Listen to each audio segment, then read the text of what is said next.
What happened with me with this film? So I accepted the film, and I was really excited to take this, and I loved the idea, and I was reading it, and I gotten probably 2 weeks into my preparation for the film, and my father was diagnosed with cancer, and I was like, first it stunned me, and then it was the magical work of the universe. I could not believe that this was the film I was working on, and I was, forced to face, my father's mortality.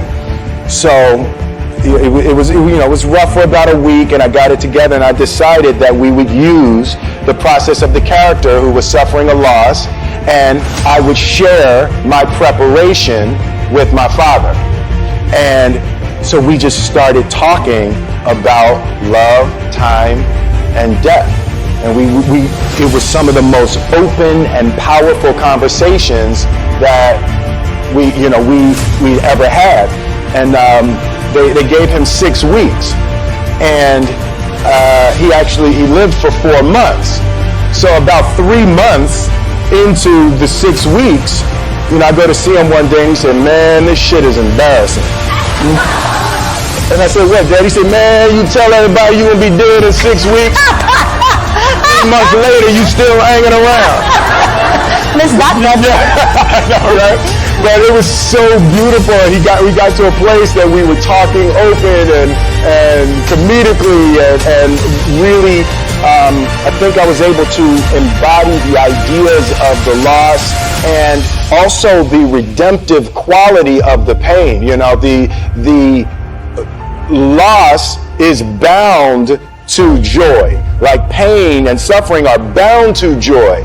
The being able to survive something is actually a big part of being able to find that next wave of joy. You appreciate smaller things, right? Like it was so magnificent for me.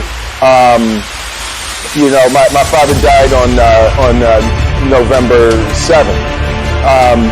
But it was so powerful for me to be cleansed of box office, right? I don't need the box office to be huge on this film. I don't need to win any awards. I don't care. It was the film that I worked on that I was actually able to comfortably and beautifully say goodbye to my father. And I hope that this film embodies a bit of that, so other people who are experiencing things like that will be able to use it in that way, and it can potentially be helpful and help someone else. So it was powerful to be cleansed of the foolishness of the game of numbers and awards and all of that type of stuff, to actually be able to create a piece of art that legitimately I just want people to see and hope it can be helpful and transformative in their lives.